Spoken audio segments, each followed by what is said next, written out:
If you add more time.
All right, family.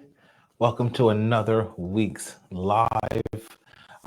This week, I thought it would be prudent that we maybe start with the basics.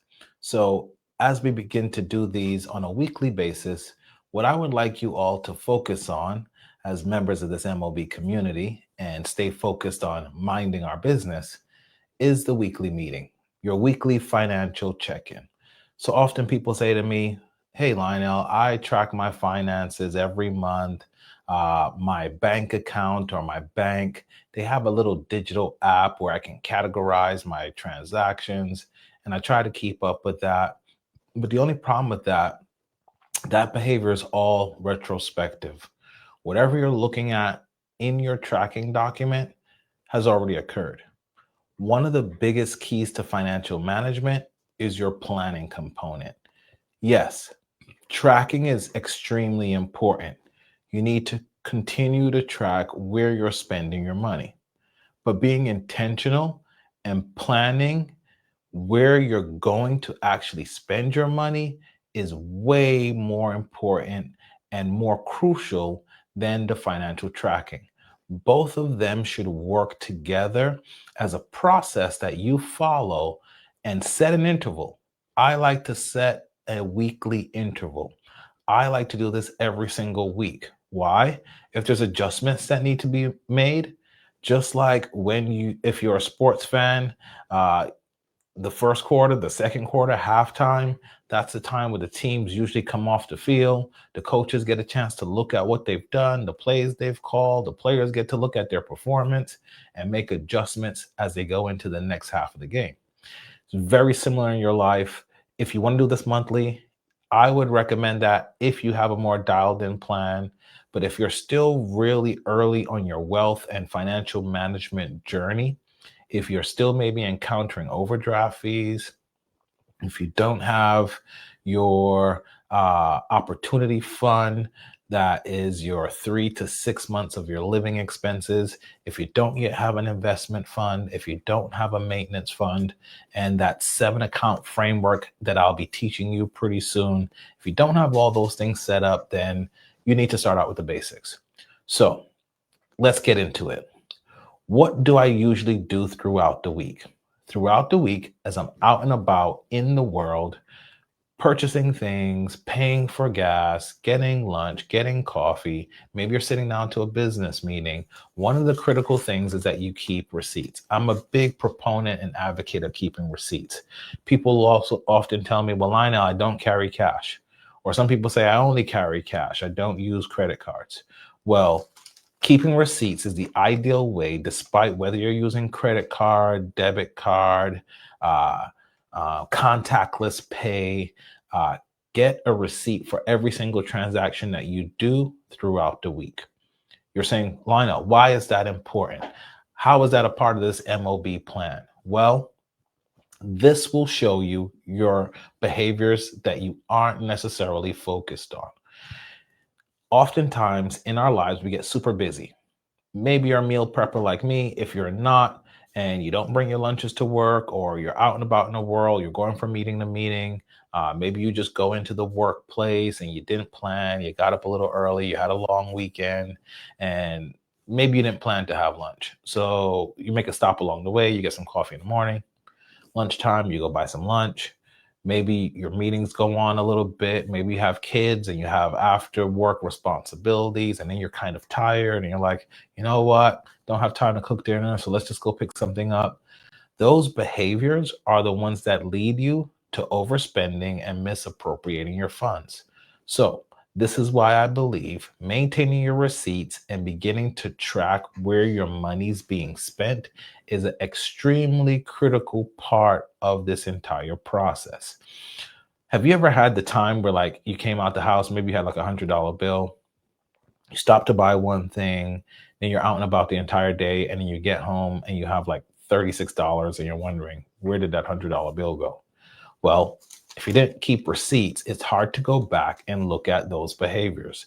Look at the little thing that you were probably in the grocery store, you picked up the things that were on your list, and then you go down that aisle that's designed to get you to spend just a couple extra bucks while you're in line to pay for your goods, and then you pick up one or two more things, and then you're beginning to chip away at your weekly budget. So, the very first part throughout the week, always keep a receipt.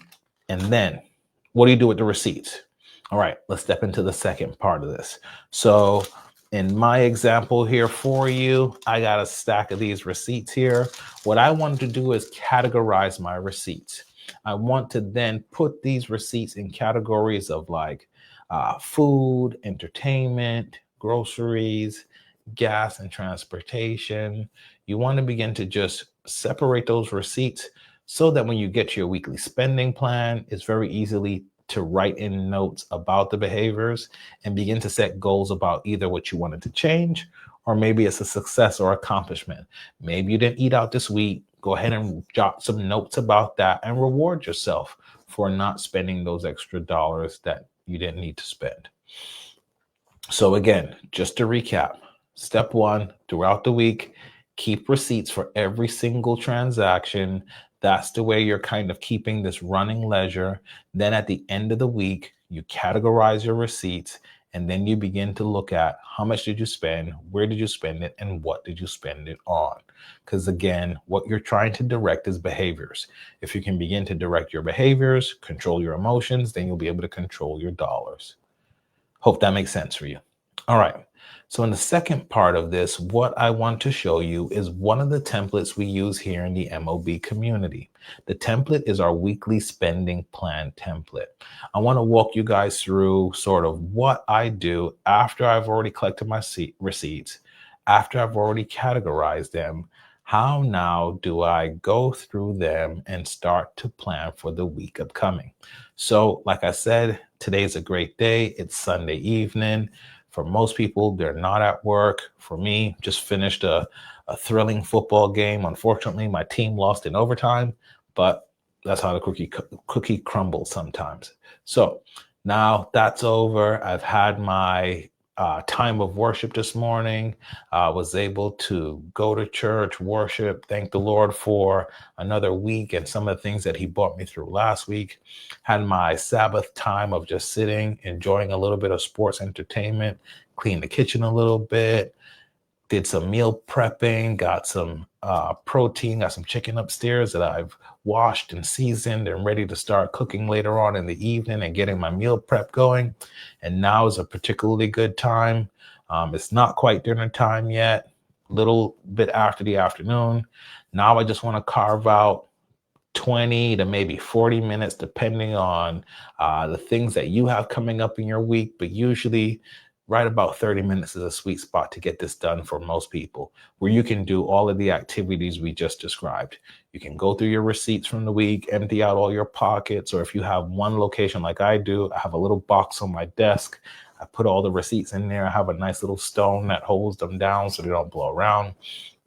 And then at the end of the week, I pull out all those receipts, go through them, categorize them, and then I get to this document. So my producer is going to help me here, and they're going to pull up this document and share it with us so we can just walk through it a little bit, and I'll tell you about some of the things that I do to get ready for this weekly meeting. So in the spending plan document, there's a place, of course, for you to put your name and then categorize or write down what the actual week is. So I usually will put the time frame of when I'm planning for in the document. The next thing I'll put in the document was how much money I made last week. If you're paid on a bi-weekly, you can do this every other week if that works for you, or you can just zero out that income, but you still should have some remaining income available for us to kind of use for this example. Then you want to talk about, okay, if I made this much money, how much money after taxes and all the things that come out of your check, how much money is actually available for you to actually allocate for this spending plan. Once you've done that little bit of basic math, or you just written it out right from your pay stub, then we get into our 10-10-80 framework. So again, if I'm paid on a weekly or bi-weekly, the tithing and the giving, that 10%, that goes into the very first line. So we want to go ahead and, in my example, I'm using $3,200 as the example. So $3,200 is what I have available in my weekly allocation for this week. My tithing, of course, would be $320. That's the 10%. So that $320 is now dedicated to the Lord. I want to separate that from all the rest of my available funds. The second thing I want to look at is my savings. I want to put in my savings amount. So as you see in my example here, $320 is now allocated to my savings. That's the second line that you see there beneath the blue line. Thank you, producer, for getting that up for us. So then I want to allocate $320 is going to go into savings automatically out of that $3,200. All right. I have, right now it's a family of 3 of us, but as you know, this is a little bit different time now. After we're dealing with COVID and imports and all these things, we know we're dealing with inflation. So the dollar doesn't go as far as it used to out in the grocery store. So I'm going to allocate $500 to groceries. All right, dining out. Maybe you want to go out, have some lunch meetings, or just find time to get out and not always be in the kitchen if that's not your forte. So I'm just going to allocate $150 to eating out for this week. So that, depending on how many people are eating out and how many people you're paying for, that may be 1 to 2 outings for the week. All right. Let's talk about transportation. If you commute to work, your number may be higher. In this example, I'll keep the number low. Our example for the day, if you look up there at that name, so our example for the day is Russell Wilson. He's going to keep it local. So he's just going to spend $80 on his gas for the week. So we write in the $80. So my utilities are already paid. This is the 14th of the month. So I'm just going to zero out the utilities row. Just zero out my utilities row and then move on to the next one. Personal and household, that's just the things that come up within your household outside of groceries and things. It could be a small repair. It could be just stocking supplies for your household. Whatever that may be, I'm just going to allot $200 to the household, because something always comes up where you got to buy something for your house. Or maybe you're in a phase where you're acquiring furniture or something like that. So I'm allocating the $200 to the household for this week.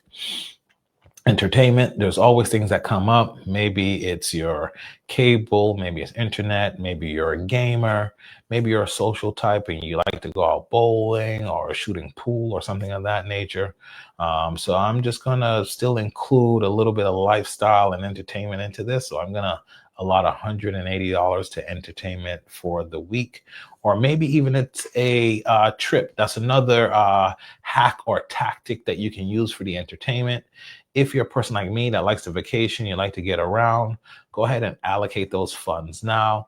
Actually, in my case, I'll be going to probably see my dad here shortly in Florida. So I'm just going to put that $180 aside now. So then when I book my tickets and I need rental cars or anything else I need for that trip, I'm incrementally throughout the weeks leading up to the trip, allocating dollars towards that trip. So I'm not waiting till I'm actually on the trip, then to charge or to try to scrounge up some dollars and nip and tuck in different areas trying to make that trip work.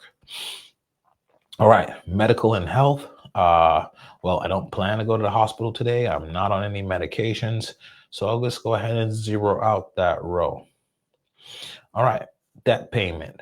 Maybe I have some credit card debt in this situation, or maybe it's just the regular payments to my charge cards. If you're the type of person that likes to charge your gas and your groceries and then pay it off at the end of the month. So I'm going to go ahead and allocate $620 to the payments this week that are going to be due on my credit card. Clothing. We all have a need for clothing. So there's a line item on there. I'm just going to go ahead and zero out the clothing row just for now. That gives me a grand total of my expected planned expenses for this week to $2,370. Now, that sounds like a lot for a week, and maybe your week isn't as involved as this person's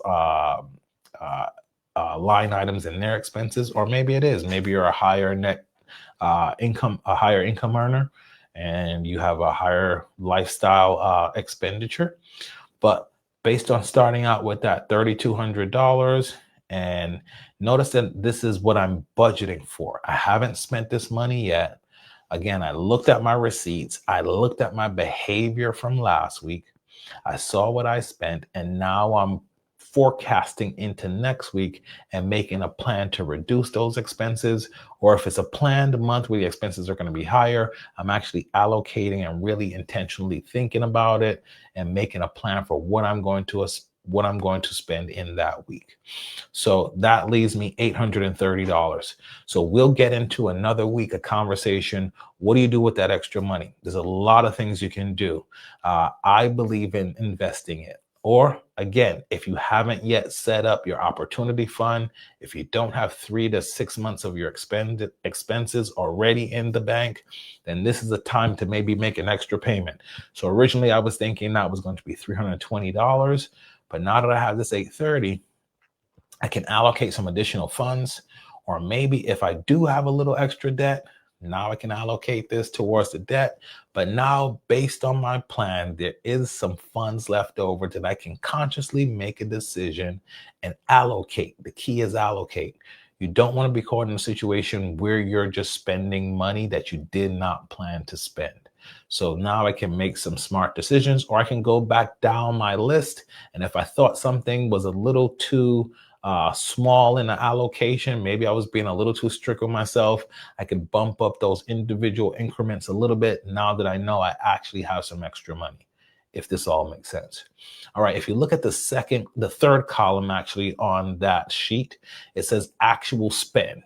Now that's when I get to next Sunday. So as I look at this document, so again, this is my first time introducing it to you, so I want you to kind of understand how to start it.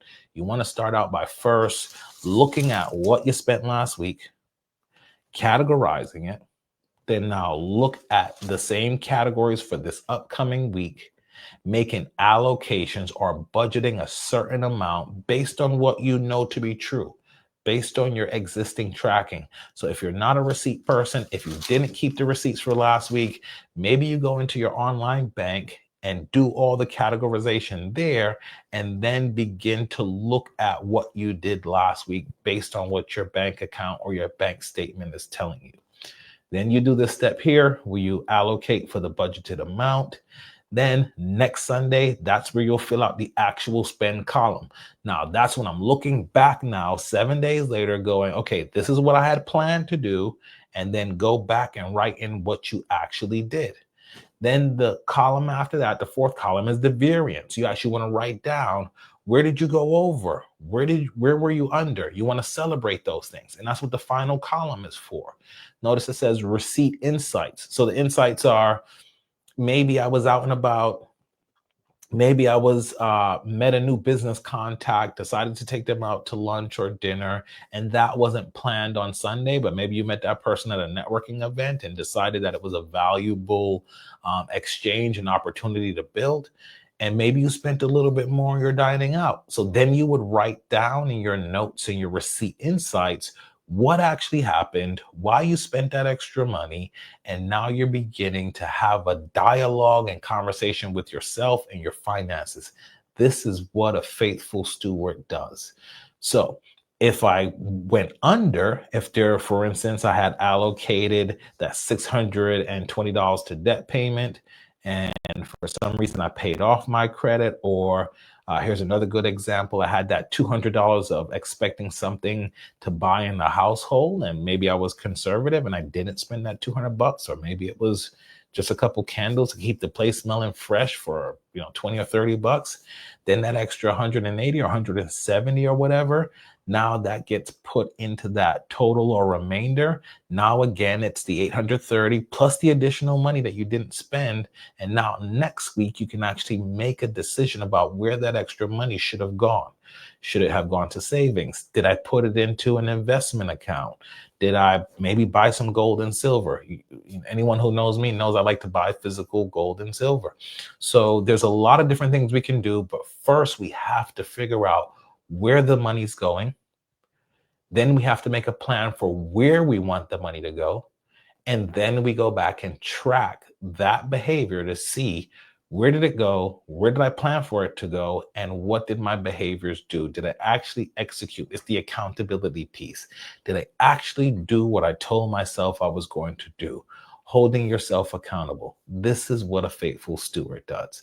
And this is the work that I'm hoping to train and engage with all of you in this minding our business movement that we're trying to create. Because it's really about focusing on yourself. And that's why we named this community Minding Our Business.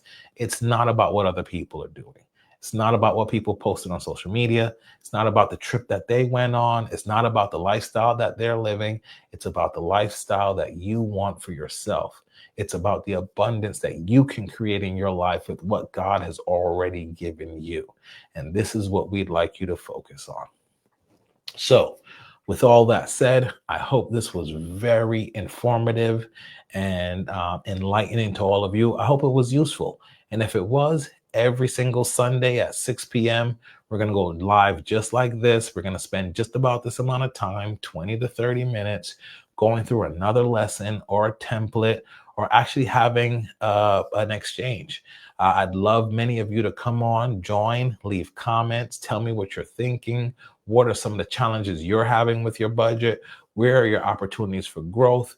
What are the things you have been successful with this week?